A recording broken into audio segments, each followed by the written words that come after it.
All right, everybody, here we are. We are live.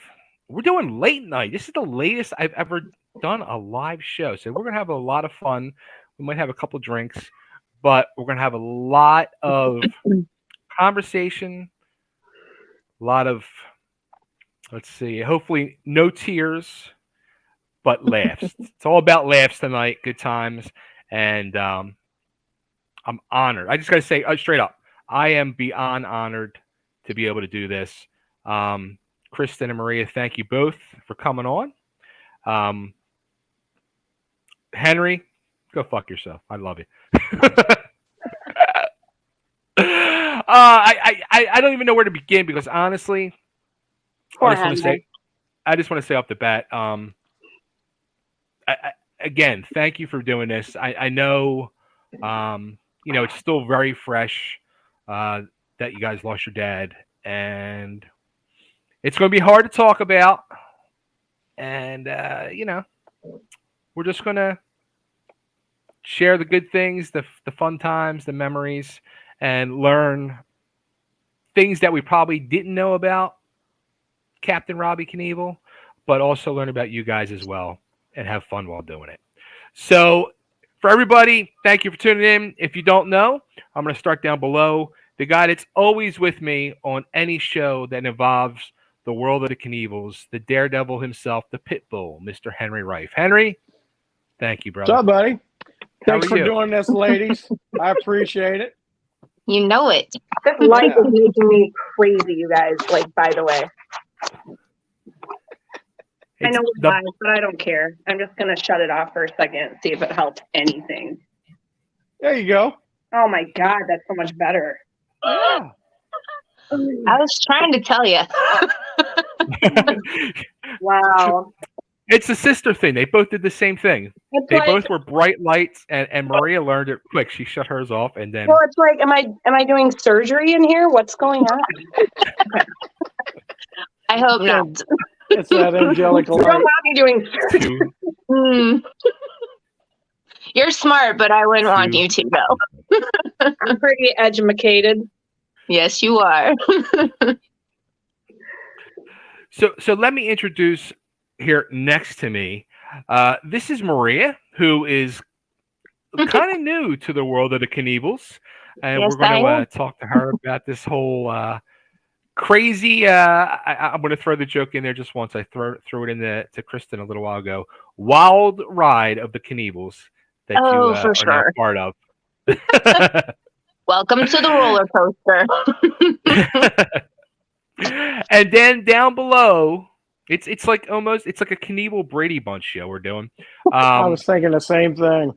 Right? We have Krysten, great. who many people have watched growing up through the years. We've seen her singing for her dad the national anthem quite a few times. We've seen her on that Wild Ride show, and we've seen her with the Knievel's Daredevil band. So, Krysten, welcome to the show, and thank you for doing this. Thank you. Of course. Thanks for having me. Thanks for having us. Oh, So, Krysten, I'm going to start with you because we have seen you a lot over the years, so to say. But the one question, it's like, you were this little girl watching your dad grow up and the Stars and Stripes and the motorcycles and stuff like that. But like, was there a moment when you were just like, oh wow, my dad's Robbie Knievel, and this guy is a daredevil jumping over things. Is like, is there like a moment when you're growing up? It's like, oh yeah, it's like normal, and then all of a sudden it's like, whoa, like this is not normal. yeah, I can't pinpoint the exact moment you're referring to. There definitely was that moment. I cannot pinpoint it, but I do remember like an era of my life where I thought, this is so fun and this is so cool Right. and this is fun time and this is getting Not into- normal. not normal. Well, to me it was normal, but Normal. but other people started making me feel like it was not normal. Hmm. So I grew up, so I lived with my mom full time, thank God.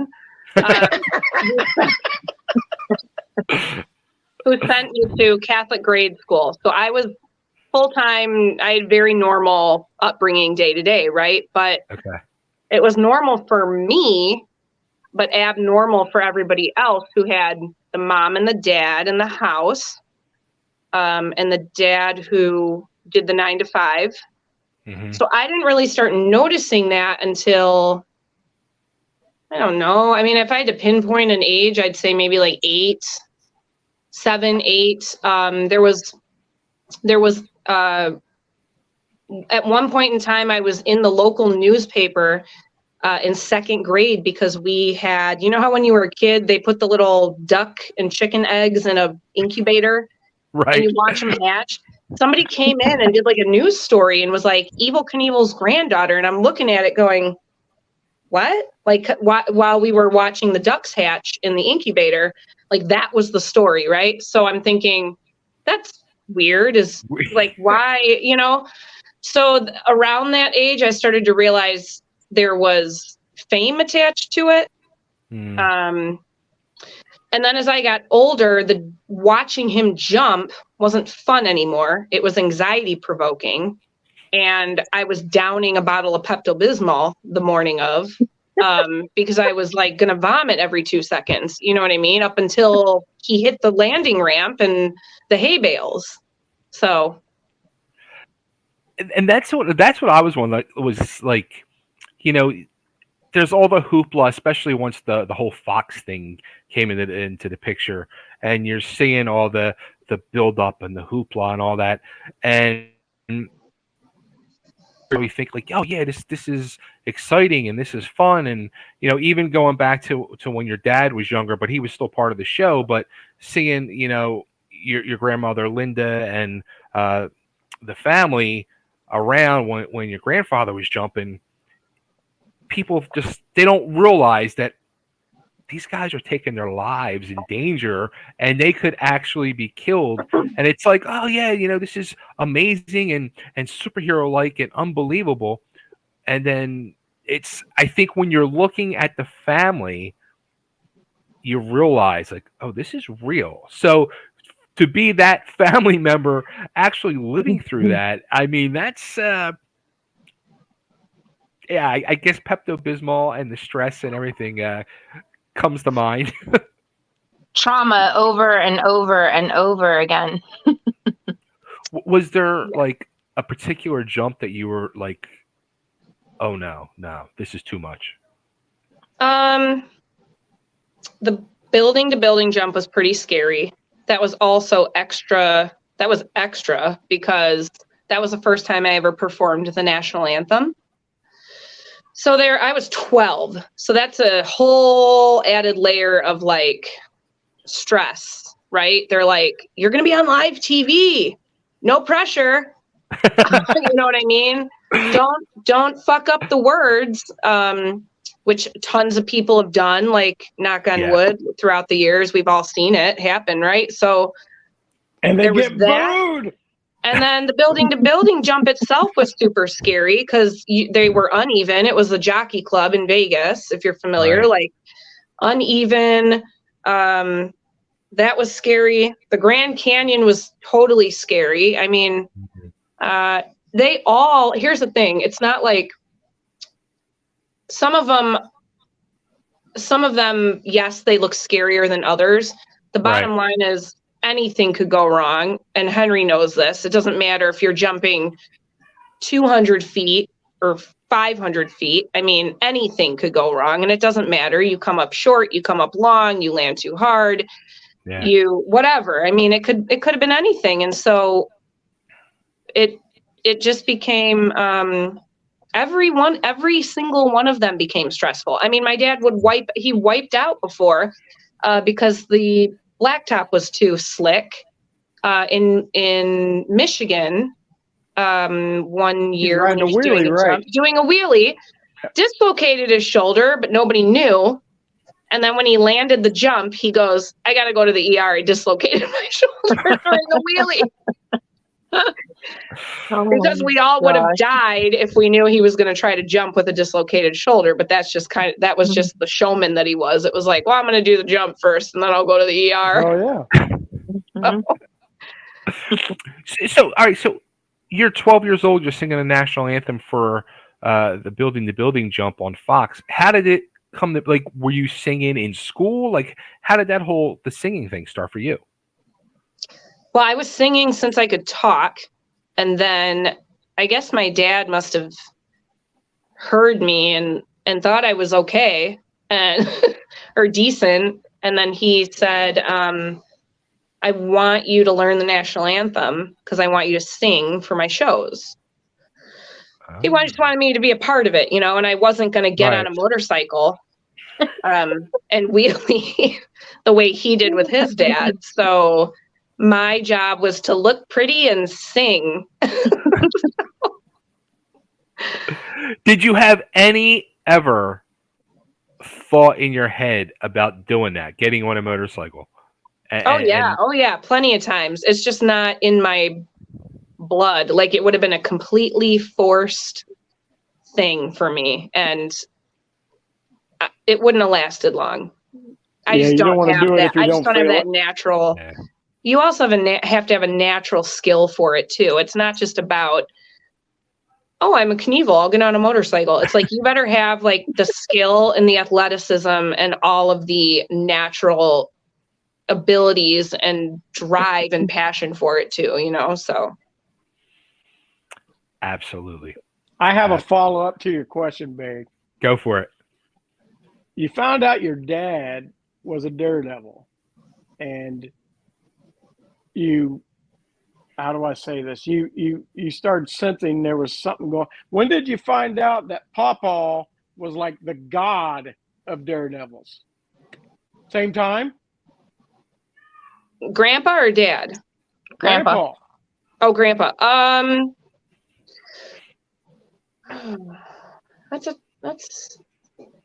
He was always kind of an enigma to me because I didn't hang out with him like on a regular, consistent basis. So I knew he was like just kind of out there and traveling and stuff. I don't know that I can pinpoint that one. You know what? Seeing him on TV and then people asking and people being like, Evil Knievel, Evil Knievel, Evil Knievel. And I was like, okay, you hear it so many times, you see people's reactions, and then you see things on TV, and then you realize you're like, oh, he's kind of a big deal, right?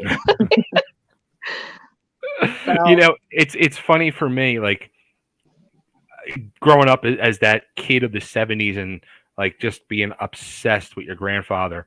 Like, there was like the 3, 4, 5-year-old kid in me at that time of the early 70s. I wanted to be two things in life: an ape on the Planet of the Apes and Evil Knievel. That's all I wanted to be. They're like basically the same thing. Hashtag gold. Hashtag gold. But, oh my God, that's great. So I told the story when we did the tribute show to your dad, when me and Henry did it a few weeks back, when I met your dad in the late 80s at a car show. I'm originally from Philadelphia, so the World of Wheels car show would come rolling in town every summer, and I had no idea he was going to be there. And me and my friends went, and we're walking around looking at the cars, and all of a sudden I'm like, is that fucking Robbie Knievel? And I guess he was there with your mom, and they're just sitting there, and like, wait, nobody. What year was it? It was probably around 88. Oh, okay, yeah. Oh, yeah, that would have been my mom for sure. So I'm like, oh my God. So I go over, I'm like freaking out, like, Robbie fucking Knievel. Oh my God, I'm like losing my mind. So we were talking, and finally I said to him, I gotta know, like, when you crash and you go through the whole healing process and everything, what the hell makes you want to get back on a motorcycle and do it again? He's like, trust me, I don't want to do it, but then I go back to work on a construction site, and I said, I'm going back on the motorcycle. I could tell you what actually gets them back on the motorcycle. It's a chemical imbalance in their brain. Something is missing or was missing. I'm just saying.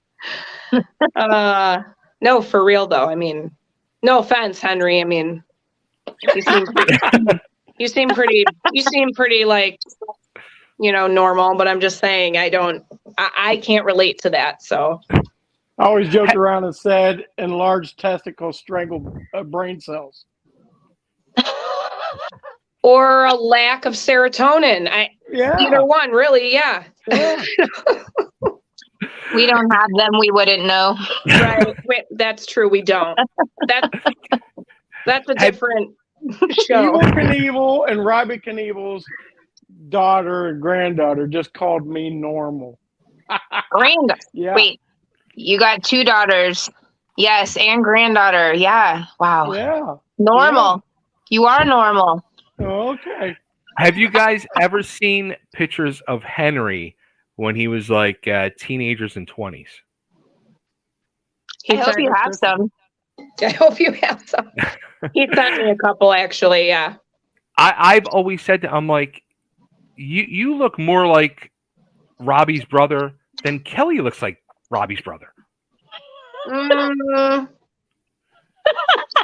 disagree with that. No, you guys look alike. But I see a lot of my grandfather in Kelly, and I see more of my grandmother in my dad's face. Agreed. Yeah. I can see that. But yeah, you guys very much resemble each other when you're younger. Yeah. So, Krysten, let me ask you this. The reality show, Knievel's Wild Ride, what was your feelings at the time when that was all happening? Were you like happy, excited, like, oh my God, I'm going to be on TV? And yeah, I mean, I was 19. Who wouldn't be? It was the time when reality shows were the thing. I mean, Dog the Bounty Hunter was on A&E, Growing Up Gotti, Knievel's Wild Ride. I don't know there was maybe 1 or 2 more. And I mean, we had a billboard going into, I don't know the interstate headed into New York City, like downtown New York.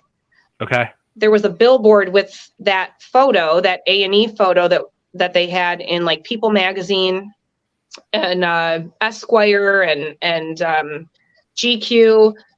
And they had a like 3D motorcycle like jumping through the billboard.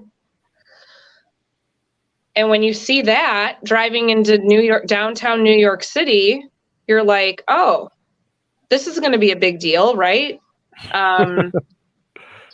And that's what, reality shows were the thing back then. So, I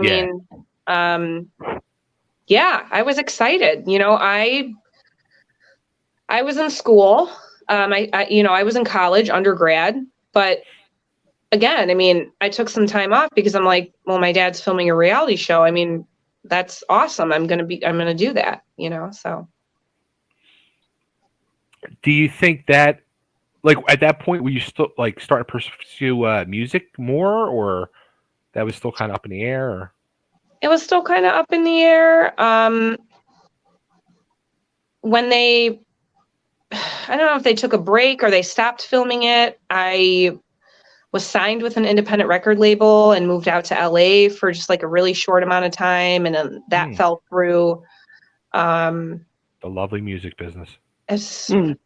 Yeah, don't start on that. But yeah, so yeah, I thought, okay, cool. I'm gonna follow in my dad's footsteps. I'm gonna be an entertainer. I'm gonna be in the limelight. It wasn't gonna be jumping motorcycles, but it was gonna be the entertainment business. I always enjoyed it. Right. Yeah. Did he ever like have ideas for you in the entertainment business, like outside of music? Or was that like he was, because I know he was a big music fan. So was that something for him to like really push for you? Yeah, he always pushed music for me. He always pushed singing and music, and I mean, he would have been supportive, I guess, depending on, what I guess wanted to go into, but we both kind of knew that singing was my thing or my passion. Right. So, yeah. So, all right. So I got to ask, because now you're saying that there was like a label involved in all this stuff. What kind of music were you doing? Was it? They were still trying to develop me as an artist. I had an idea of what I wanted to do or where I wanted to take it. But we were still trying to figure that out. Like, what was my brand going to be? Was it going to be more of like a country? Was it going to be, my heart and soul is really in classic rock. Mm-hmm. But I know that classic rock is a very particular, how do I say it? Like, it's not like timeless, right? Yeah. It's not, I mean, it is, but it isn't. So it at the time, what year was this? I mean, 2000s, 2005, 2006. I mean, it was pop music, and that just wasn't me. That wasn't where my heart was. Mm-hmm. But I think that's what maybe they wanted to push. But it's hard, and it's hard as a female to be a real rock and roll singer. Like, you look at the real badass females of rock and roll, and you think like Heart, you think Joan Jett, you think Pat Benatar. And if you don't have that, it's hard. It's hard to really break through and be respected as a female rock and roll singer. It's true. That's why I was going to actually ask you. I'm like, what did you want to do? Not what the record label wanted to do. Because right away, I figured they would probably want to try to push you in a pop situation. Yeah. Yeah. The lovely music business. I can go on for days about that. Okay. I gotta know. I'm an Evel Knievel and Robbie Knievel obsessed nut. I thought I knew everything about. No, you're not. Knievel. No, you're not. Oh. No way. Prove it. Yeah. I've been jumping since Don't 1972. Ask that question. Anyway, the other young lady, Maria, how come I don't know anything about you? I'm a hidden one. I don't know what to tell you. How the hell did that happen? Well, you spit in this tube and you go from being blood related to nobody to being related to like 1,800 people. And one of them just happened to be Robbie Knievel. How long ago did you find this out? You won the lottery. Yay. I found this out 3 years ago, 2019, Thanksgiving. Wow. Thanksgiving? Yeah, Thanksgiving. All right, Maria, it's your turn on the hot seat. Okay, bring it. Henry, first off, perfect timing because I was ready to go there. When you find this out, what the hell goes through your head? So How many did you things. find this out?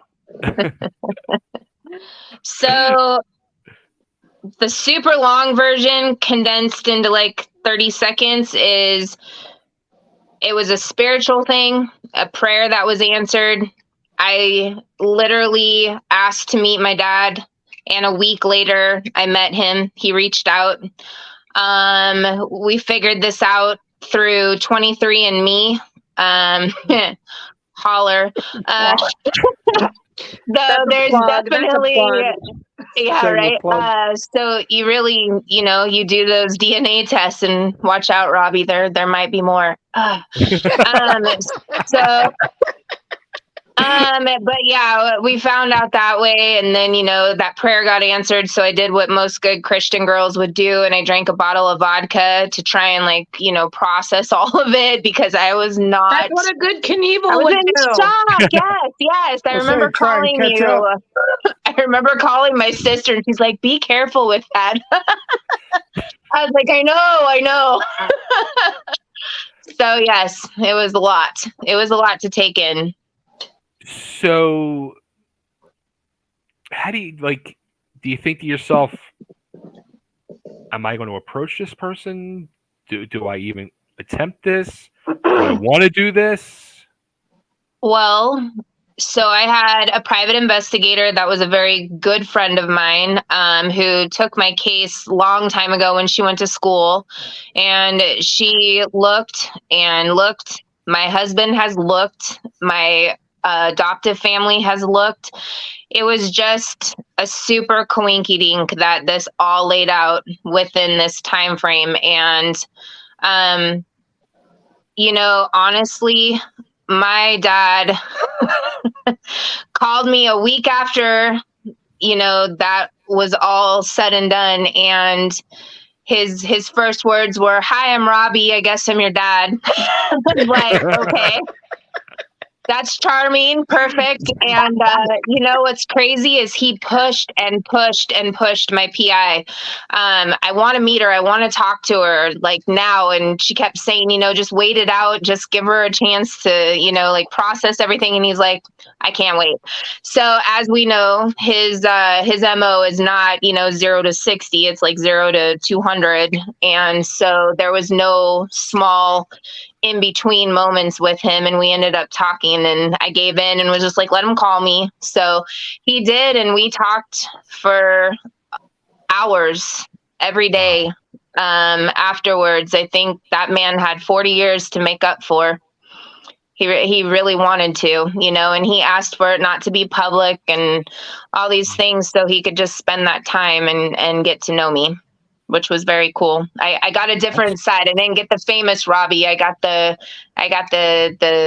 just the guy, just the normal laid down or down to earth guy. So, The one thing I did want to say though, that I noticed, like, yeah, that we became Facebook friends, and I was going through your pictures and all to try to see what was going on and figure things out, and you were Facebook stalking. I got you. Absolutely. Got to do my homework. That's right. That's right. The thing that I truly did notice, and this is no bullshit, in the few pictures I saw of you with your dad and your husband, you can see, honestly, the look on his face of happiness and sincere love for you. You saw it, and I'm saying for you too. You could see that between you guys. I truly saw that. It was very real. It happened fast, but there was quality time, and I'm so grateful for that. 3 years seems like nothing, and to lose, because I have not only lost my bio father, I've lost my adoptive father as well. So both of them under 60 years old. And that is, it's a lot, but at the same time, I'm so grateful for that 3 years. God knows that that's exactly probably the right amount of time. I probably would have been a troubled child. My sister turned out fabulous, but I would have probably been a troubled child had I been raised through that whole time. But I was a little bit of a wild one myself. So she had that Knievel blood in her. I did. I ride motorcycles too, and that was something that I fell in love with at 13 years old. And my husband and I actually went and rode today. And so yeah, it's it's something that's part of me, and I think that was a huge thing for him as well, to find out. I know that was kind of a emotional point when my investigator was talking to him, and she said she rides motorcycles, and he said, really? And he got pretty choked up. And how far does he jump? I don't jump. No, I ride it like a grandma, which is fine. I'm okay with that. I'm not cool. Awesome. That is awesome. Wait, can I just interject here real quick? Absolutely. Too? Absolutely. So we didn't obviously know about each other, right? Mm-hmm. So I started looking at her Facebook photos so this is how I found out. My dad sends me a picture of this girl, and he's like, this is your sister, blah, blah, blah. She's 40, whatever. She's 40. I'm like, Is this like a birth announcement? Like what's going on, right? Like who does this? For, so I'm like, all right. So of course I have to Wait a minute. Did he at least do the Maury Povich meme where he was like, "You are the father"? No, because he's not even that creative. He didn't even give me a phone call. So I start Facebook stalking, and so you did the same thing? Okay, well, of course She did. She did. Who doesn't do that? So, and then I'm like noticing her photos. She's got these star tattoos on her arm, right? So this is a weird thing, though.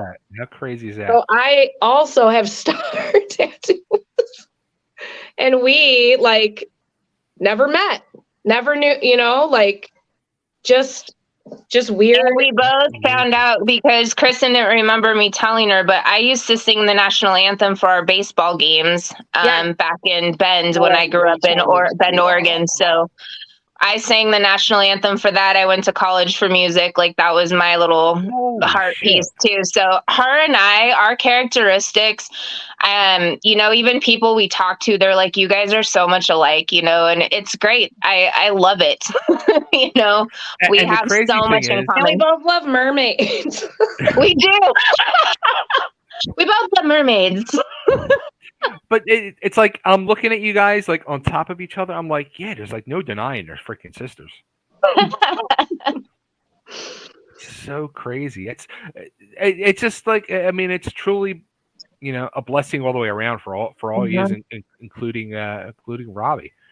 Yeah, and that's like what I really wanted to hear too. Like with us doing this, it's like, all right, everybody knows Robbie's the fucking wild man, the daredevil, the partier, the this, the that. But getting to know that side of him, I think that's something that people really need to hear because it's true. I think he got, and we've talked about this, in years past, me and Henry, with other shows that we've done over the years, especially when we did the show when the Chasing Evil movie came out. Robbie got kind of the raw deal, and that movie kind of talked about, trying to live up to his father and always chasing that shadow of his dad. So it's nice to hear, the good things like that to really shine the real human being of Robbie. He's such a storyteller. Oh my gosh. That man makes us look like our word quota gets met early on and he could keep talking. He told so many stories. He's like a chick, yeah. He talks as much as a female, probably. Yes. Yes. I'm okay admitting that. He loves. Yeah. He's such a big love, big hearts, big everything. There's no he doesn't do anything half-ass. Ever. It's just balls to the wall. Creating more children is an example of that. Ooh, sorry, just knocked my phone. I'm just trying to plug my phone in. Well, it's no secret that the Knievel men don't know how to keep it in their pants. I mean, so at least he did something right and gave me a sister. A couple, yeah. That's right. Yeah, that's the second time I found out I had a sister. Really? Yeah. Yes. Yeah. Yep. Yeah. Yep. He did this with Carmen too. So yep, I'm not the first one. Krysten was just, more prepared when I came along. I was like, what's she doing these days? I've been through this emotional trauma once before. This feels familiar. Yeah. What's your other sister doing these days? She's a gypsy. That girl is a traveling gypsy. That's all she does. Didn't get She that from her dad. goes. Yes, she is. We call her Robbie 2.0. 2.0, 100%. Yep, she is. She is just going and doing Carmen. That's what she does. That's a good thing, though. It is. That is a good thing. It is. Mm-hmm. So let me ask you real quick, Maria. Let me ask you this first. Like, when you find out, your dad is Robbie Knievel, did you know much about Robbie? Did you know about Evil? Did you know about the whole thing, or did you start I YouTubing mean, and Googling. okay, so what's funny is I didn't. I watched the Grand Canyon jump and I was on the edge of my couch freaking out, even though clearly he makes it. And I was just, it was kind of the only thing I watched. And then I watched his movie. And other than that, I don't know, like I never became, I don't know what the right word is, because I don't want to say obsessed, because I'm super proud of who my grandfather and who my dad are. You know, like there's no question about that. I just was excited to get to know this man, this dad, and as far as how I felt about it, riding motorcycles and dirt bikes. And I mean, my kids rode dirt bikes. I used to lay on the ground and take pictures while they were jumping in the air.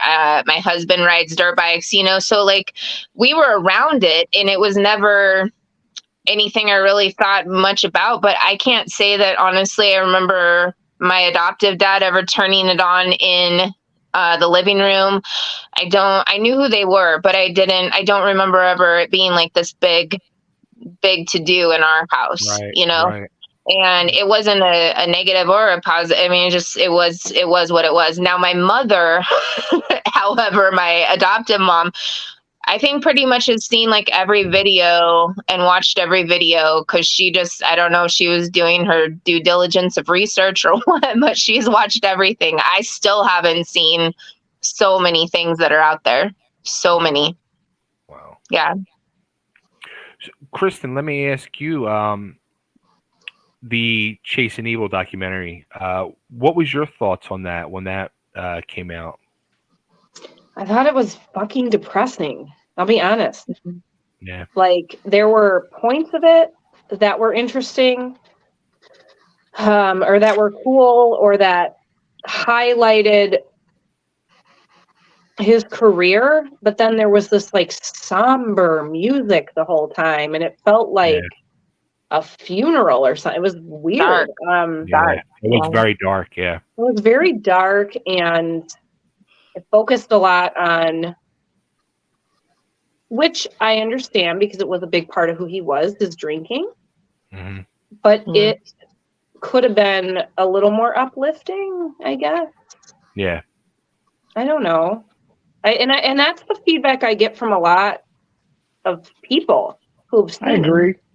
I agree. And actually, people in the film industry and people who have made documentaries are like, what's up with, why is it so depressing? Yeah. Funny story. Not many people, Henry knows this story, but we could talk about it now. So when we did me and Henry started doing like all these shows about your grandfather. And then when the movie was getting ready to come out, Henry calls me up. He goes, "Yo," he's like, "I'm talking to everybody.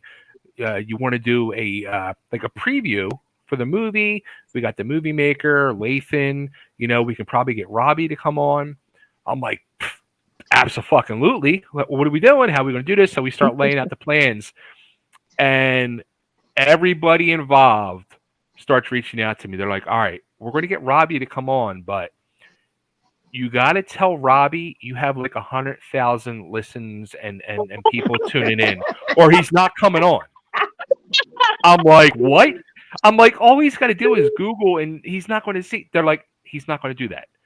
No, he was not tech savvy at all. Yeah, they're like, we're gonna like start approaching him with this, and he'll probably want to call you. Just tell him it's over 100,000. I'm like, okay. Wow. And then one day I'm like, oh shit, fucking Robbie Knievel's calling me. So he called and we start talking. He's like, "So how many people tune into your show? Is it like a big show or no?" I'm like, yeah. It's starting to take off. I'm doing good. I'm like, all of a sudden, like numbers are like over 100,000. He's like, "Really?" Oh I'm like, God, "Yeah." I'm dying. That is hilarious. Yeah. I'm like, he goes, all right. He's like, I'll let you know. And next thing I know, they're like, "Robbie's coming on." I'm like, all right. They said he'll come on for a little bit and hang out. I'm like, all right, cool. It worked. That's awesome. That is hilarious. He sent me a text fantastic. about that, and he said, "Are you available right now?" I said, "Yeah." So the phone rang. "What's up, buddy?" He goes, hey, this fucking podcast that you guys want to do. He goes, "Has this guy really got 100,000 listeners?" I said, "Honest to God, I really don't know." I said, "He gets some awful big names on there." Really? I said, "Yeah." He goes, "Well, I'll tell you what. I'm going to give him 3 to 5 minutes, and then I'm the fuck out of there." And that's exactly what he did.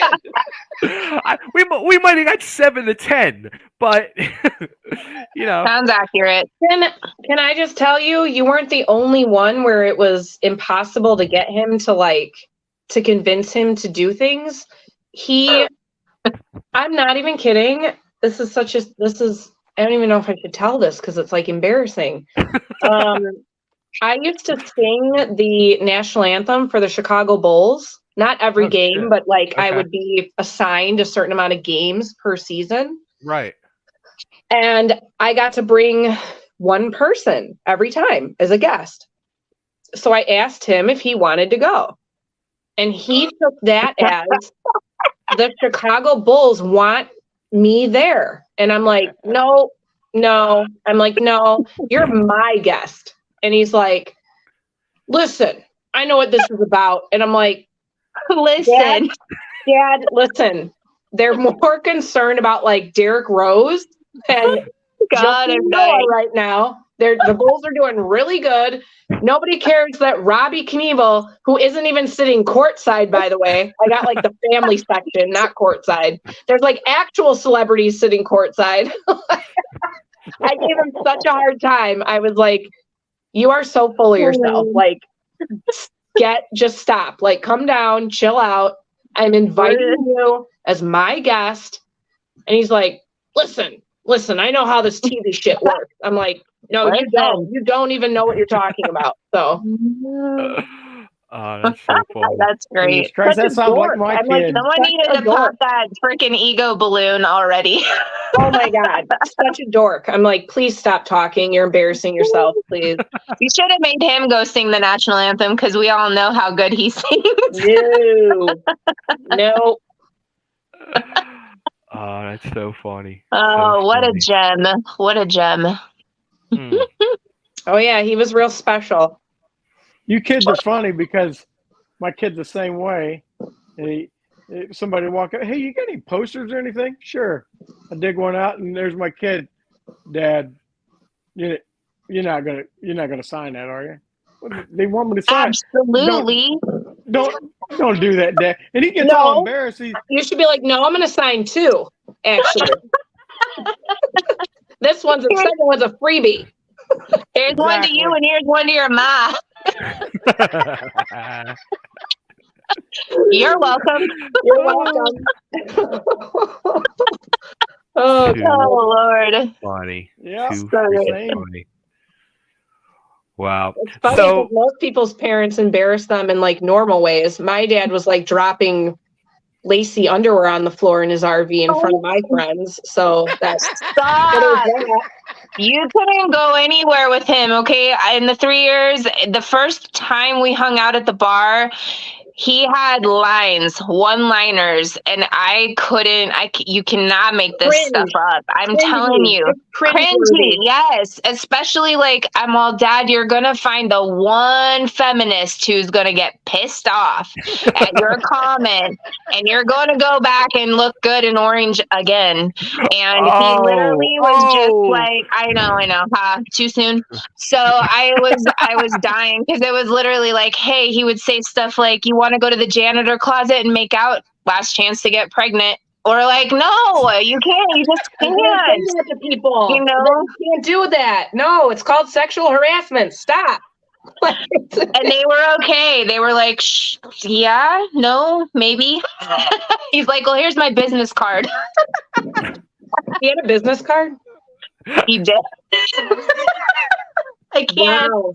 I'm telling you. And the first time he came here, he had the owner of the sports bar we went to. They were talking Chi-Town, freaking Chicago peeps they knew. And I was just like, oh my gosh. I didn't even know what to do because it was so over my head. And I mean, the people they knew, everything. It was just like, I'm pretty sure there was like mafia crap being brought up. I was just like, I don't even know. What did I get into? What did I get into in Oregon? I'm glad he was passing out business cards and not the Knievel condoms. Oh, that was a thing. He tried to make it a thing. It was Don't jump without him. Yeah, don't jump without him. I had so many awesome taglines like I'm just gonna tell you right now, he jumped without them. Oh, shit. Condoms. Robbie never wore them, but you should. You know what I mean? I'm like, he was on a mission to repopulate the earth with Knievels and no one else. You use a product that you clearly have never even used. Like, oh God. These are 3 different baby mamas, sir. Like, what are you doing? Right at the bottom, it should have said sorry, not sorry. On the bottom, best chance to not get pregnant. Yeah, right. Yes, cringe-worthy. I'm scared. I can't believe I'm going to ask this question. Did they have the stars and stripes on them? Yes, they did. It was him jumping. That video. It was the view. Swear to God, the beautiful blue. You're making it up. I wish you were making it up.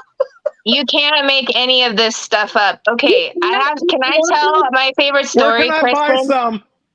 Krysten, yeah, right? we gotta jump in on this. So we're in Reno taking care of Dad, and you can jump in at any time, hun. We literally were on a mission to find this escalator that our dad had gone on his rascal, his little cute old people scooter, and he rode it everywhere. He didn't care. That boy, he would do wheelies, sideways wheelies on it, and I'd be like, Dad, yeah. And then I was like, wait, who am I talking to? Duh, duh. And really a rascal. I don't even. Yeah, like he would on his side. It would be on his 2 wheels on the side. I was just going, what are you doing? And I was like, he's gonna eat crap, and we're just totally gonna have to pick him up off the ground. And so, no, not at all. So we are in these different casinos in Reno, and Krysten and I are on a mission to find where Dad rode this escalator, and this sweet little old man couldn't tell us because there's 75 different security guards, and they switch all 3 casinos, and no one knew where it was and whatnot. So her and I went up to this place called Rumbouillon's at the top of Silver Legacy, where the Minor Bar is downstairs. I don't know if you guys have been to Reno, but we walk in, and this guy, the bouncer, who is a wonderful human being, Krysten gives him his ID, and we're on this mission with the Robbie dolls to try and, get all these pictures. And so we're like, hey, you want to take a picture with our dad? And he's like, sure. And I'm like, do you know who this is? And he goes, it's Evel Knievel. And I was like, no, try again. He's like, oh, it's Robbie Knievel. Funny story. And he ends up telling us about Dad riding this escalator right next to us, and we're not talking like an escalator that's like this. Oh my we're God, talking it was like this 2-level casino, like gnarly. It was gnarly. Like anyone who ever thought about riding anything up that escalator. Yeah. So the 2 parts to that story is I can't believe we found the security guard who actually was there, knew what to show us or tell us the story, I should say. Dad shut down that escalator. He broke the escalator stair. Rolled this scooter, this old people scooter on top of him, and just was like, I'm good. And you know what his excuse was? He didn't want to wait for the elevator anymore. When he told me that story, I was like, wait a minute. I was like, hold on. I had to think about it. I was like, wait. And I'm thinking about like how far he may have gotten up before it like went backwards. And I'm like, wait a minute. Why did you do that? And he's like, well, the elevator was taking too long. And I was like, oh, so naturally you just ride then, of course. I'm like, only you. Yep. Oh my God, that's so funny. And he said that the Jack and Diets were not heavy that night, so I don't know. He did it willingly. That's even better, right? Oh yeah. This Jack and Zero is pretty heavy tonight. Yeah. So I mean, everything happened so quickly. Like it seemed like he like was like, how did this all happen? Like he just called up and said, I'm sick. I have cancer. Like what happened? None of us knew. None of us knew that he had cancer.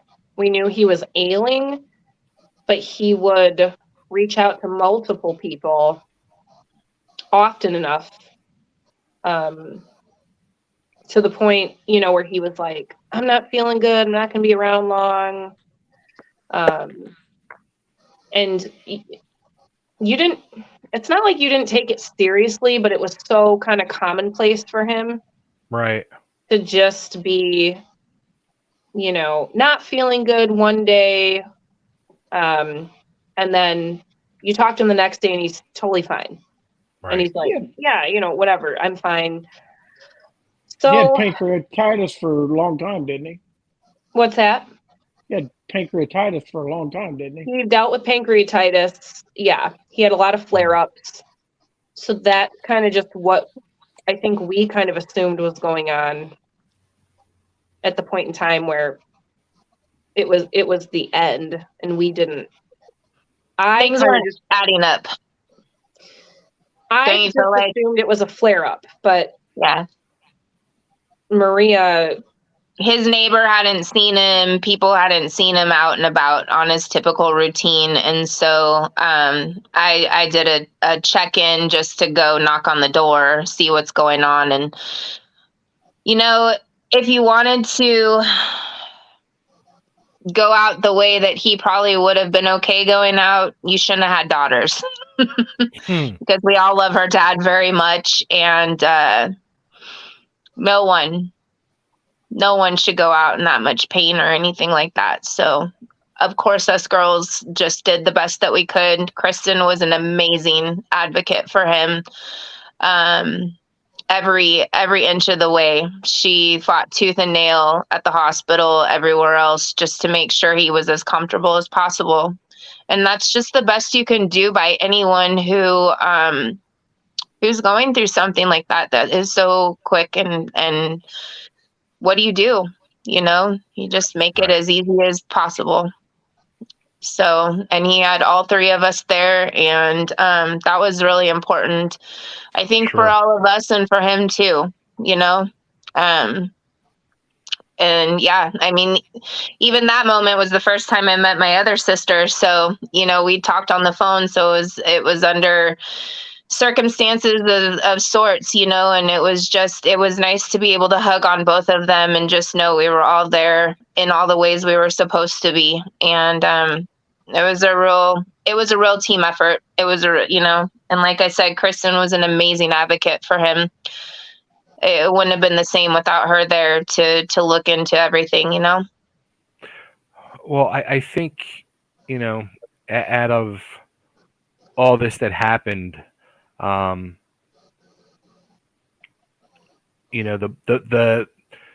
positive out of the negative of losing your dad is, the three of you guys have each other. And I again, from my Facebook stalking the last 24 to 48 hours, you can see again that love and bond. If you would have fucking told me that you guys, it's just been a 3-year thing, I'd call you out and say bullshit. But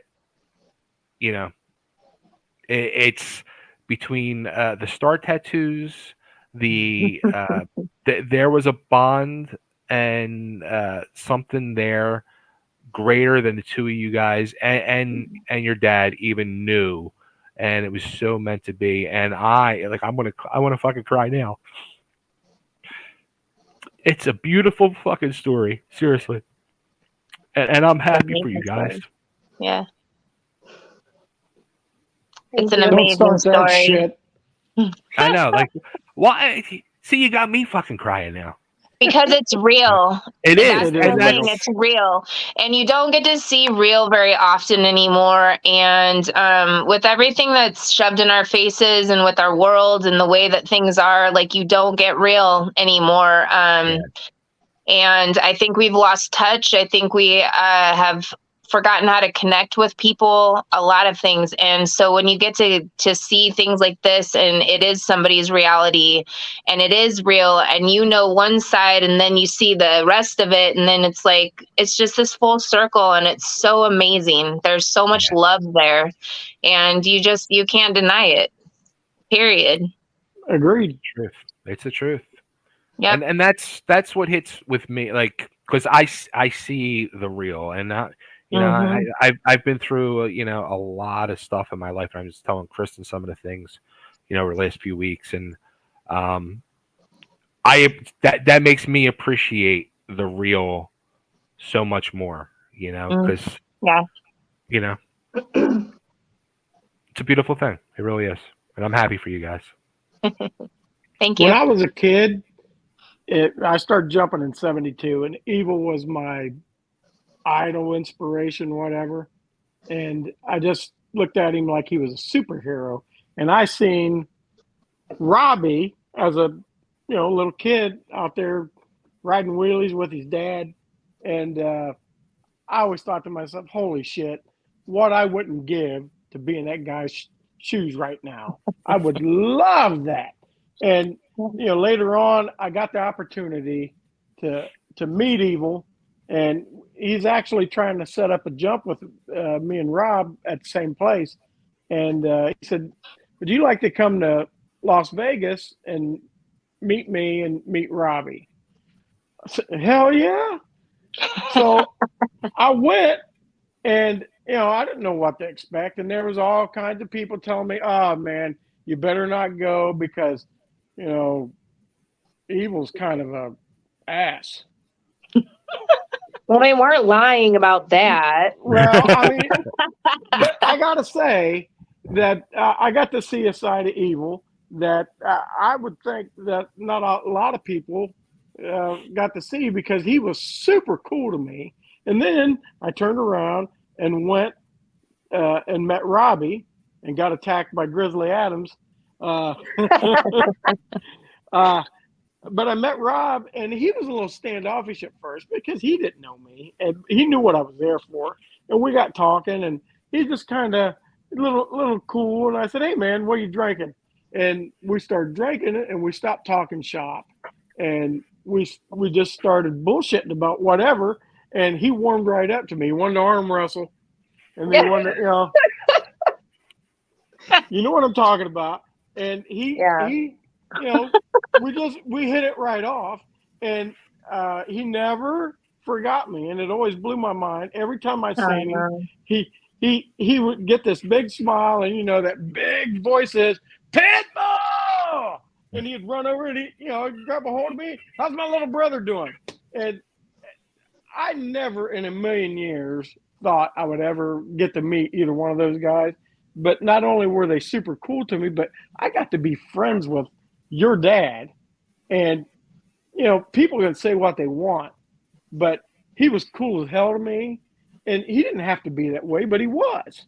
And like, one of the last times I got to see him was at the Evil Museum. We was there for the premiere, and it kind of cracked me up. Maybe you guys can expand on this a little bit, because I didn't really know it. Got all these Daredevils in this hotel, and I think you even text me, Krysten. Me? Asked me if I seen your dad. Oh, said, "Yeah, okay. he's sitting right by me." And he walks up and he goes, "Hey, you care if I sit by you?" He goes, "I don't want to hang out with these other guys." He goes, "These guys are asses." And I started laughing. And me and Robbie just sat at the bar by ourselves and sit there and bullshitted all night. How do you for put 3 that nights. many egos, though, like of that size in the same room together, It wasn't easy. Yeah, right. That's what I'm saying. So I actually made a joke with Rob about, I said, we better get a chair in between us because our egos are going to get rashes from rubbing against each other. He started laughing. well, to Ego piggyback off your story there, like with your interaction with him, that's one of the biggest takeaways that I have from him that he taught me growing up was he literally would talk to anybody. Like he didn't care who you were, what your socioeconomic status was, your background, your this, your that. Like he didn't care. He just would. He told me growing up, like you treat the janitor the same way you treat the CEO. Exactly. He used to say that to me. And he's like, listen, don't ever act like you're better than anybody because of your last name. You understand me? Like, I just can still hear the tone in his voice, you know, and he's like, don't ever act like you're better than anyone. And that just was like, it just always stuck with me, you know, it's really who he was. Like he would make friends with everybody from all walks of life. Like he just didn't care. As long as you were genuine or you were just like, you were nice, whatever.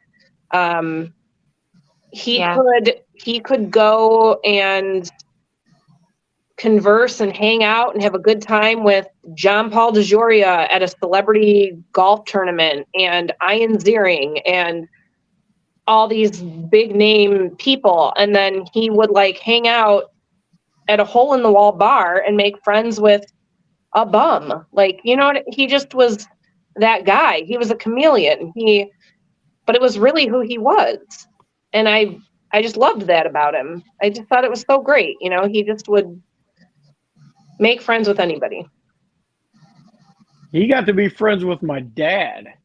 And that's no easy task. My dad doesn't talk to anybody. He's not impressed by anybody. And I walked over, you know, they sit there for quite a while. And I walked over and my dad looked at me. He goes, you know what? He said, that's a pretty nice kid. I like him. He never says that about anybody. He's rarely said it about me. Nice. My dad's a great guy, but he's a hard sell. And he liked Rob. And, you know, when your dad passed, it was like a member of our family too, because my mom just adored him and my dad liked him. The whole family was like calling and friends calling me. Hey man, really sorry to hear about Robbie passing. Hey, did you hear about Robbie? Yeah, I heard. Man, I'm really sorry about that. You would have thought that was a member of my family, and they did the same thing with Evil. And, you know, I check in with Chris every now and then just to see how she's doing. And, you know, it's not fake. I care. And, you know, going through that stuff is tough. And I went through it with different family members. And, you know, it's nice to know somebody gives a shit. And, you know, there's people out there that do. Absolutely. I appreciate it. I appreciate you reaching out. I got to say, I crack up every time I see the pictures of the Robbie doll. Because I can tell, I can still tell, like, I stay, like, you know, you have like certain little goofy memories, like for some reason just burned into your brain. I can tell you the exact spot and moment and where I was when I got that fucking doll when I was 5 years old. The Robbie doll? The Robbie doll. Too. Broad Street, South Philly, Woolworth. It was a 2-level store. In the basement, there was a bin of fucking Evil Knievel dolls and Robbie dolls, and I got my fucking Robbie doll. Yeah. And I still remember clear as day getting that doll that day. So I remember when I got my Robbie doll. Do you, Krysten? Yeah. So we have different ties to the Robbie doll. So when I was growing up, he used to put it on the Christmas tree, on the top of the tree, and he goes, "Yep, that's the star." And that was the star. And I'm like, you're literally comparing yourself to the fucking Star of David. Like, wow. Okay. But it was funny, Anyway. Mine's a little more legit. My birth mom actually used to hang him from a noose from her rearview mirror, is what he would tell me. No shit. I Yes. read that story. There's a story about that. I believe that's it. your mom. Awesome. I'm getting ready to We'll say go there something about another day, but yes. So little Robbie continues his adventures, and Yes. we just like to tag him in, different photos and next to. I had to take him on my motorcycle today, sister. Perfect. Hello. We ordered quite a few Jack and Diets that did not get consumed because Jack and Diet's disgusting. And Speak for yourself. I can't drink that. I'm sorry. No thanks. It is pretty sweet and gross. I still have a handle of Jack from Costco at my house from when he stayed here 2 years ago that my mom went and bought for him. Oh gosh. And nobody else has touched it. Like, nobody's drinking that in my house. So shit's gross. it's disgusting. He used to, before that, he had a stint with Tawaka. Have you ever had Tawaka? Never even heard of it. Okay. Yeah. It's like an Really? It's an Italian liqueur. He used to drink Tawaka on the rocks. Oh, yeah. It's like real sweet. Yes. I have no idea. Like, Yes. gross. And then he had like his go-tos over the years, but his most recent was Jack and Diet. So I guess little Robbie's not wearing the Knievel condoms either, huh? Little Robbie's the reason those two are here. Little Robbie doesn't need to. I think he might have like a Ken bulge, Yeah, like a Ken doll. I don't know if they make doll-sized condoms for the Knievel condoms, but I love how it's just so normal for me. You can go on eBay and search Evel Knievel, whatever, and you just like get like 50 naked Evel Knievel like naked grandpa dolls on eBay. It's like normal things you don't need to know. Like there's my naked grandpa in a doll form. You never know when you could be at a flea market and see a naked grandpa doll of yours. Exactly. So no trauma there, not at all. No. I turned out 100% normal. He might still have his helmet, but no clothes. He would have the helmet, but no clothes. What's up with that? A whole new kind of kink. Right. That's what I'm saying. Like, why are we? We're just taking the jumpsuit off, but not the helmet. Like, safety first, kids. Yeah. Well, the jumpsuit has to come off for the condom to work. That's a good point. Not the helmet, though. That's too funny. I just realized I totally forgot. I actually have a tattoo on the back of my calf of the. I did not think that's where you were going. The Knievel condom wrapper. I had the Knievel condom wrapper tattooed on the back of my leg. No, it's actually the Evel Knievel helmet with the angel wings. Wait, I'm so confused. It's not the condom. Okay. Condom. Yeah. No. Got it. Okay. Too funny. I'm sitting here thinking, and why would one do that? Then you explained it. Okay. Do which part? The tattoo or the condoms? All of it. I don't know. All of it. All the above. All of the above. Well, all right. So, let's go a step further, and then there is actually further, believe it or not. How about, and Krysten, I just saw you had put pictures up the other day of this evil pie. What was the pizza like?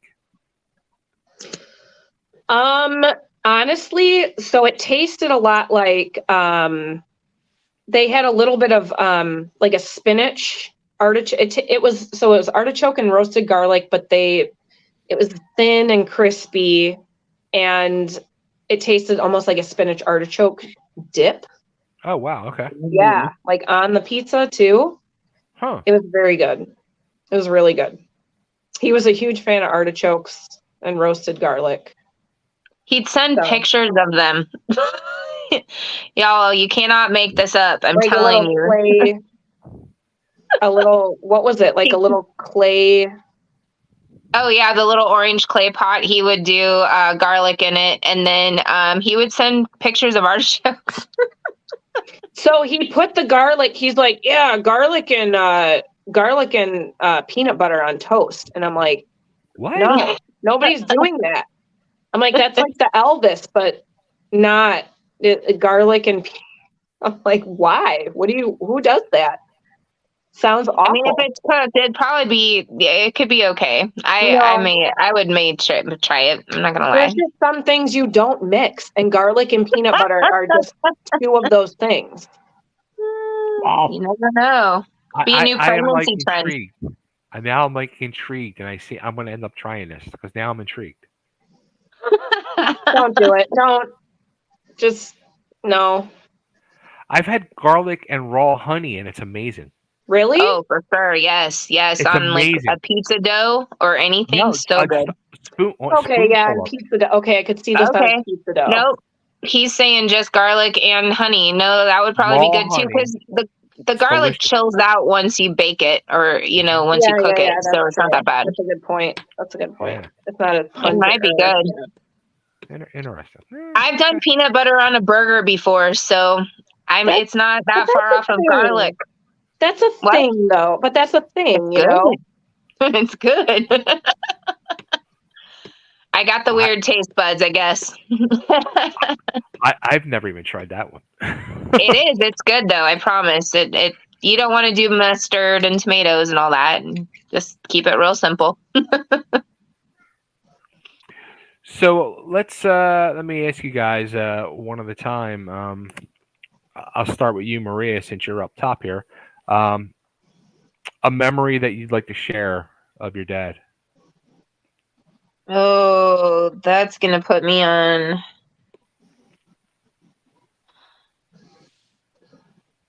There's so many because they all happened so fast for us. I mean, I think just some of the funnier stuff, so when we met, we didn't even cry when we hugged and met because we had talked so much on the phone. But I do remember when he met my husband and he bawled like a baby. He cried, and he had so much respect for him and so much love, and just took him in immediately. He was so welcoming and so loving. But at the same time, this man that I met hated when people took the Lord's name in vain, but he would cuss him out at the bar, and it was the best thing ever because it was so random, and I was like, what the heck? I'm so confused right now. So, he was always unpredictable for me in so many ways. There was never a dull moment, and they were all good memories for the most part. I can look back at them now and laugh, but probably just checking out cars and hanging out and spending time together. I mean, how can you go wrong with that? Tahoe, anything time wise together was just, it was real, and it was valuable for both of us. So it was appreciated. So. How about you, Krysten? A memory you'd like to share for everybody?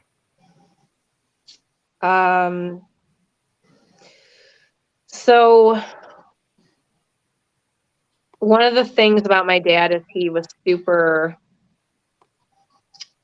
naturally gifted and athletic, and one of those people that didn't have to really work hard at things. He was just natural. Besides singing, that was awful. But when it came to water skiing, snow skiing, playing drums, playing guitar, jumping motorcycles, golfing, I mean, he just was just a natural at these things. And I'm one of those people who has to work hard at certain things. So he tried to teach me how to ride a dirt bike with a clutch. He taught me how to ride a mini bike, but you just kickstart it. There's nothing. It's a Honda 50. It's easy, right? So He's like, I'm going to teach you how to, we were camping. He's like, I'm going to teach you how to ride a clutch. I'm a skinny little 12-year-old. And it was I can't even remember what size bike it was, but it was heavy for me. So it kept dying. We're out on this dirt road. He lived in Washington at the time. So we went camping, super, super thick, giant trees on either side on this dirt road. And the one thing that he always like taught me about and we bonded over was Bigfoot. He had this like obsession with Bigfoot, right? Like he convinced me, and I think he still believed, like up until the day he died, like Bigfoot was out there. He is out there. He did there's a his Knievel Bigfoot documentary. Like he was all about Bigfoot. Scared me half to death with Bigfoot stories, right? So takes me out on this dirt road and takes off, and the bike dies. And I'm sitting there in the middle of this dirt road. I can't turn the bike around. I can't move it. I can't reverse it. Nothing, because it's so heavy. I'm standing there bawling, and I just feel like his dust, like just dust in front of me, right? And I'm looking around and I'm thinking, Bigfoot's coming out of these trees and he's going to just kill me, right?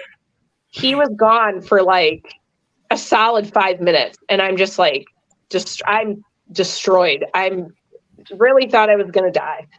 And he comes back around. He's like, what the hell? What happened? He's like mad at me. He's like, what? And I'm like, oh my God, the clutch and the bike died. Like I couldn't. I was just freaking out. And so, yeah, You didn't even I had no desire to ride a motorcycle then. I was like, I'm done with this. I'm done. That was awful. An awful experience. Anyway, so. That's awesome. Yeah. Me and Henry have had an ongoing feud for the last 5 to 6 years about Bigfoot. I keep saying he's Bigfoot real is bullshit. and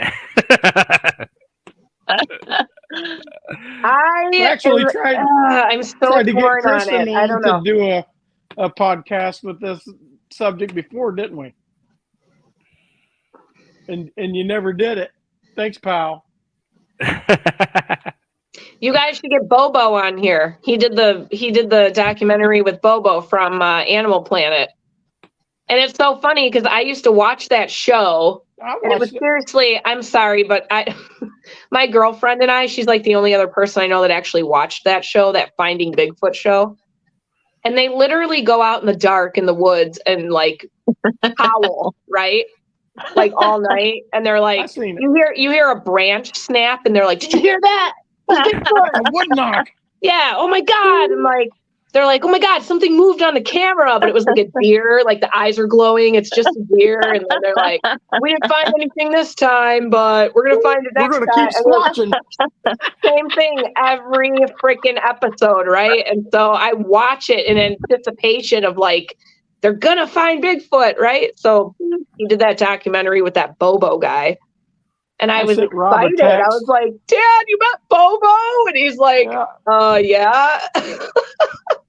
Didn't he have a call you? After that show. Yeah, I talked to Bobo for like 2 hours on the phone. You were so excited. You were so excited. Don't lie. I was like, Bobo, oh my God, let's talk about Bigfoot. That's hysterical. How hairy was he? How really hairy? Anyway, so I have a horrible challenge for you guys if you're up for it. Sure. Dad had this thing where he would say toy boat 10 times in a row and he could do it. And I kid you not, Krysten, did he ever do this? And he said his dad used to do this with him. And so he would try and get me on the phone to sit there and say toy boat, toy boat, toy boat. I can't even do it. So I'm just curious, can either one of you guys do it? 10 times? Not. Go for it, Bay. Toy boat, toy boat, toy boat, toy boat, toy boat, toy boat, toy boat, toy boat, toy boat, toy boat. What were you saying? Henry, you got it? Toy boat, toy boat, toy boat, toy boat, toy boat, toy boat, toy boat, Toy boat. Almost. Come on, I got like Krysten. You maybe have to try this 7. now. You got this, It's girl. got to be 10 times. Yeah, in a row. Toy boat, toy boat, toy boat, toy boat, toy boat, toy boat, toy boat, toy boat, toy boat. Forget it. I got close. I'm just I saying, remember I don't him know doing how he that. did it, but I that remember was him pretty doing good. that. As a kid, I do remember him doing that, and he like thought he was the coolest person ever because he could say toy boat. Oh, And I'm like, I hated that so much. It hurts my cheeks. That's funny. So that's something that stuck with him for years. Yes, for oh sure. yeah, if you were lucky enough to be a victim of one of those jokes, one of his jokes, I mean, You were a lucky person. I got some questions for you guys. I want to say a name, and I want your impression of him. Will you do it? Look at you, Krysten. Bill a Rundle. name. Do you hear Go what I ahead, said? Krysten. No, I'm confused. Wait, you're gonna say a name? Yes, I'm going to say a name. You're going to tell me what you think of him. Okay. Think, This or are is you going to harmless. impersonate? Well, either one. That'd be My fine. opinion? Okay, Yeah. yeah. Bill Rundle. Bill Rundle? Yeah. Well, Bill's been in our involved with our family for so long Right. that I can ever remember. We've had our ups and downs. But I feel like Bill has always come through for our family. How about, let's see, who else? Do not say Bubba Blackwell. I didn't. You did. Woo! Oh boy, Don't she even went go there. there. I've gave my opinion of him many times, haven't I, babe? Oh yeah. I'm not a fan. Joe Little. I'm just asking you about his friends.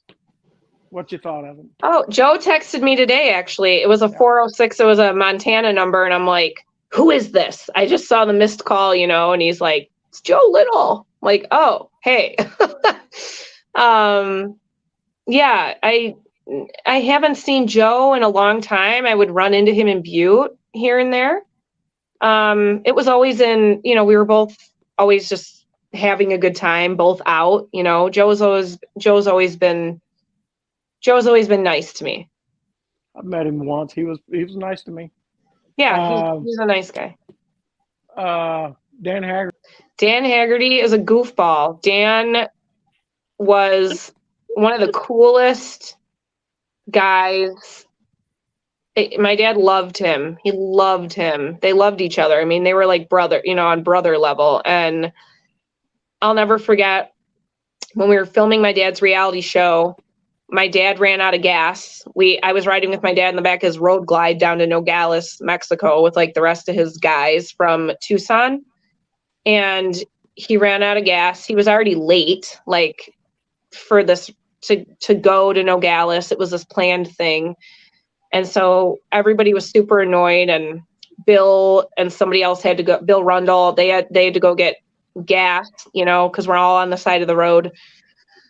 So I just remember talking to Dan after that, and he's like, you know what, Krysten, let me tell you something. In show business, if you're on time, you're late. He was so mad, like that my dad was like, late showing up, ran out of gas. And he was dead serious. He's like, in show business, if you're on time, you're late. And I'm like, okay, I'm going to take that to heart, So. Except for today when she was 5 minutes late. I'm just kidding. You know what? Exactly. But when you have kids, it changes. It's like everything's The out rules the window. change. Forget it. The The rules rules change. Yeah. all change. Yes, Oh, they yeah. do. Mm-hmm. You're the best mom, too. How about Peter Fonda? I don't know him. I've never met him. Never met him. Your dad, he must have commented about him. all these people seem like they were pretty tight with each there's other. some kind of connection as being so like somehow Family, isn't it? somehow we're cousins with the Fondas. I don't I know. did not know that. Yeah, I don't know. Related to them somehow, but I can't remember the exact like way or how we're exactly related. What's his it was his sponsor for a long time. What's it, John Paul? What do you think of him? John Paul was a cool guy. You know? Yeah. He was always nice. He was always when I was around him, I mean, he was always very nice. I called him one time when I worked for the Pulmonary Fibrosis Foundation to ask him if he was interested in helping or whatever, and he just donated $10,000 on the spot. Wow. So I was like, okay, thanks. I'll take that. Goodbye. Thank you. You know.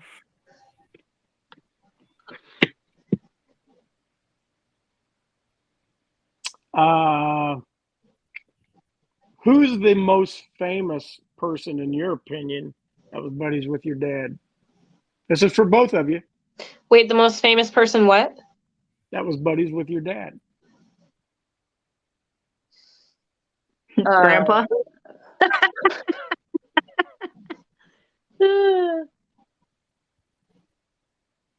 I mean, Purely opinion. yeah, I mean, just What's the one person that you went, Jesus, you're friends with him? Or her? oh, John Walsh. Back in the day for me, John Walsh was it for me because I've always been so into true crime stuff. And I was so, I had read all 3 of his books that he wrote at the time. Not at that time, like that he wrote them, but I mean, I read them. And I just thought he was such a cool dude and just the whole America's Most Wanted thing. And that to me, for me, that was a big deal. You know, I just thought he was so cool. Maria. I think he's met so many cool people, and honestly, for me, I never met any of them, so I wouldn't know as far as who I thought the most. I can tell you, John Paul DeJoria is pretty huge in my world because I'm a hairdresser, so I use all of the Paul Mitchell products. So for me, I was like, okay, that's cool. But there's many of people he has met and was friends with and would tell stories about. And it's, I mean, I guess it depends on what you're impressed by. So Exactly. I think that just having good people in your life, period, is as important as anyone you could meet. Absolutely. And I got to say one more thing. I don't know if Bay was going to bring this up. We've been on the same wavelength all night, so I'm probably going to bring up something he was going to ask, but I'm going to ask it anyway. Who came up with the idea for the urn? Because that is fucking fantastic. Yeah. I will go ahead and say that Krysten did a lot of the decision making on that one. We had a gal who was incredible at Neptune Society, who has been just epic for us to work with. And she had suggested the motorcycle tank and that they had gotten it in. It was too perfect of timing and everything. So that's such weird timing on that. It was very cool. It was like super meant to be. So but just the initiation of it all, and then it just fell into place, and Krysten really worked detail, and we all collaborated, but I would definitely give the credit to her for designing it for sure. We did it. She did her dad proud. We collaborated on it for sure. Yeah. But she's been doing her daddy proud for all of it. So the pizza was her idea for sure. I mean, I'm impressed all the time by Krysten. She is always doing something with him in thought. Well, is that going to be a continuing thing with you guys, like T-shirts or posters, or maybe even another documentary that's not such a bummer. Chasing 3 kids instead of chasing evil. Yeah. Well, You never know. yeah, I mean, that's the plan, definitely. Nothing happens overnight. That's not even how it happened with like any of the EK stuff that you see right now, from Right. from the moment he passed away in 07 to where it's at now. Technology changes, items of popularity change. You just never know what could end up being a business deal, what's going to be a licensing deal. And as far as RK goes, the name, the likeness, the publicity piece to it, there's potential. It's all going to happen in due time. And my uncle Kelly has really been guiding, me on that, because I'm new to this. He's done it all already he's been through the ringer with the Evil Knievel brand. Right. And they're different. I mean, they complement each other, the two, but I would like to make my dad's name and brand, and I want Robbie Knievel to hold a certain to carry a certain amount of weight and to be recognized in its own, in his own right, because I mean, he did live in the shadow essentially of his father for a long time. And I just, we need to figure out how we're going to give him his own legacy,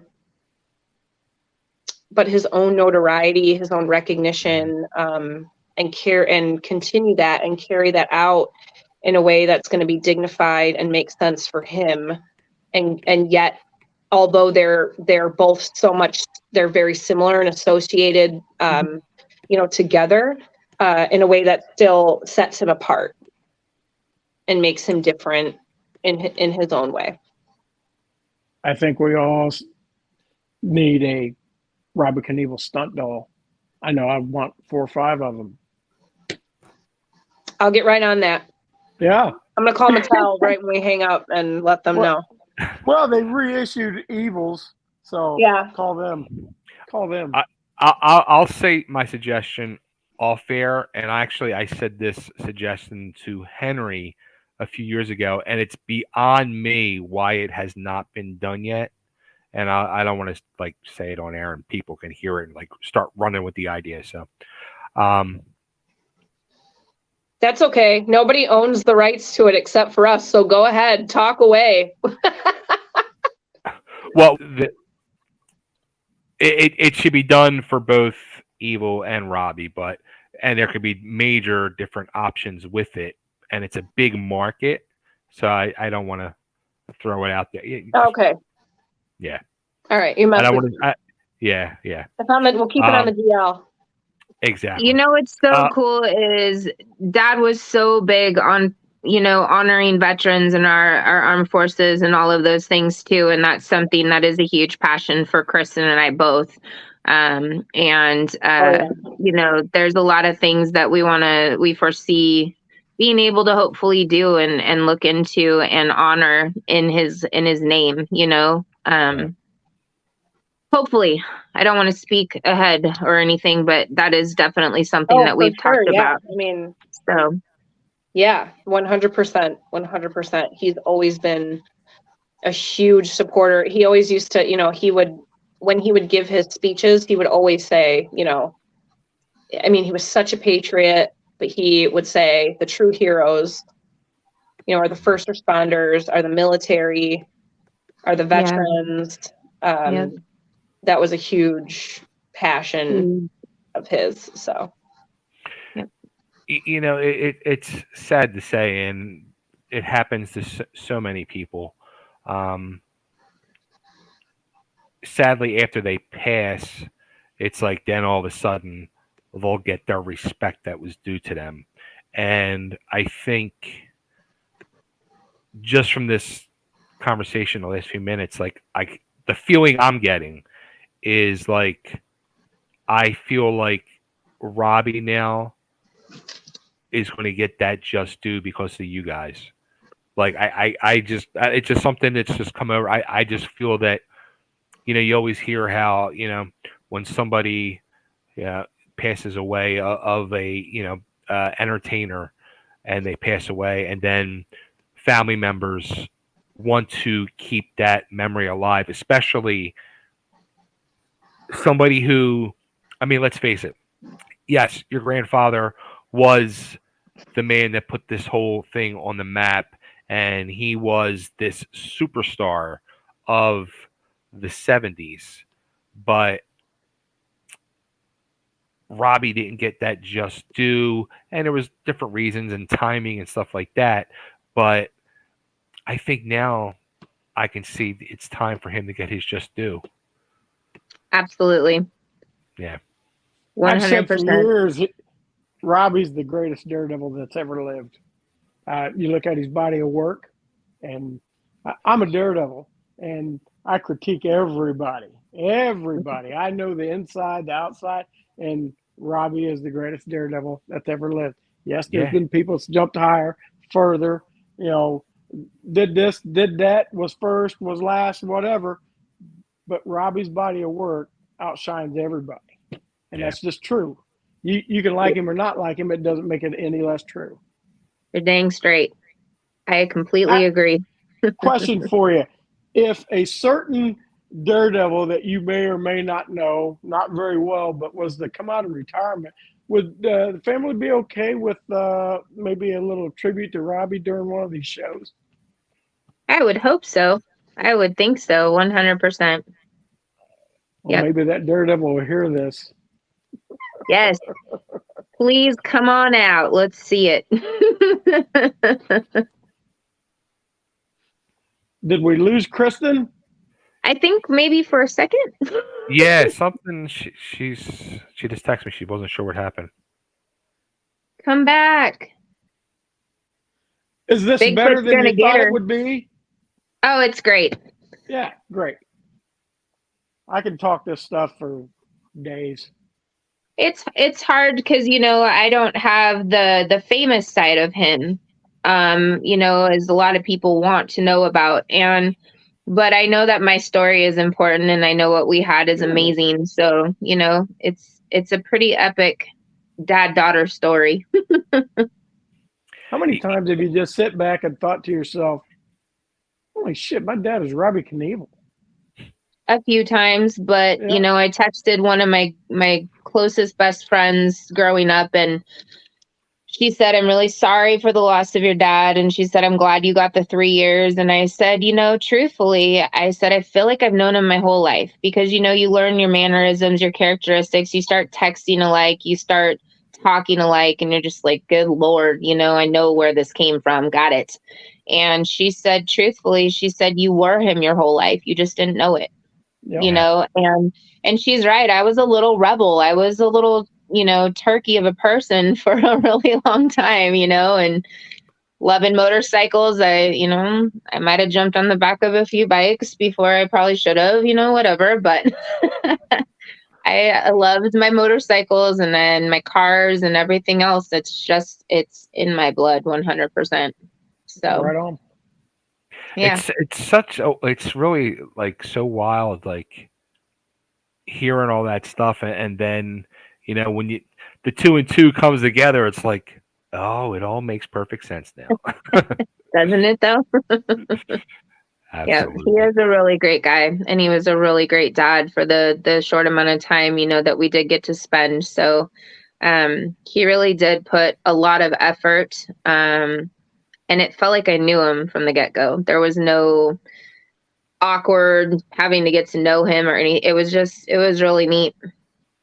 So yeah, real guy.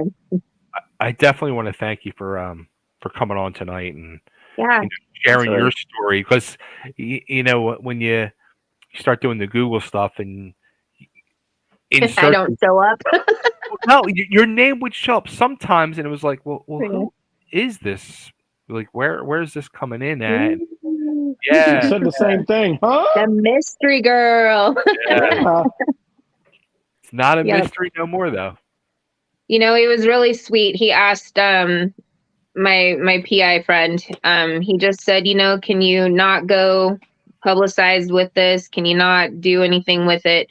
I just want to get to know her. And we did. That's what we got. And it was cool because everything stripped away. I just knew the guy. And we could go anywhere, and at that stage people didn't necessarily know who he was as much and things like that. And it was just nice. It was nice for him to be able to be him and spend that quality time, That's awesome.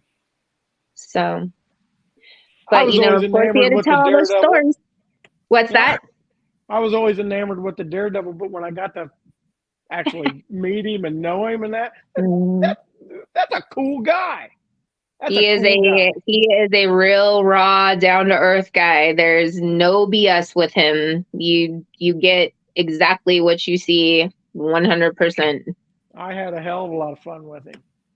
Good. Yep. That's awesome. I miss him tremendously. Me too. We missed the 3 a.m. texts and phone calls and, random Robbie-isms and jokes and everything else. So, yeah. Wow. Definitely lots of good laughs. Well, I want to thank you again, Maria, for coming on, and Krysten. I don't know if she's going to make it back on, but let's all keep in touch. Yeah. Me and Robbie, me and Henry do these shows about your dad and your grandfather from time to time, and I'd love to have you guys back on. Yeah. Share some. Be fun to see what's going on. This has been fun and very interesting. My mom said, "Who's going to be on there with you?" I said, "Robbie's daughters." She said, "How many does he have?" He has 3. Huh? Then she started asking me. I said, "Mom, I don't know. My mom is this tiny we all have different moms, so yeah. But I'm definitely the oldest. You've met the Carmen next, and then Krysten, and Krysten is definitely. Carmen. Oh, you haven't met her yet? Nope. She's wonderful. She's a sweet, sweet soul. I love her very much. But like I said, she's a total gypsy. She's Robbie 2.0. I had a sister like that. Yep. If you can catch her, you can talk to her. Well, maybe we'll have to get her on sometime. Yes, she'll do it. Absolutely. Cool. Well, Maria, again, thank you so much. I thank you so much. It was. I don't want to say it, like going into this, the whole I was even waiting until the very last minute. Like, how was I going to approach, things about you, and because it is it is still very new and raw and tough for everybody. So yeah. Thank you. I know you're not used to this doing things like this, but thank you for trusting us and believing in us to do this. Absolutely. Thank you for your time. Absolutely. Our pleasure. And we're gonna do some more, and I'm gonna go refill my glass and do it. Continue on. Take care. Great to meet you. You too. Both of you as well. Thank you. All right, everybody. Have a great night, and we'll Bye. see y'all soon.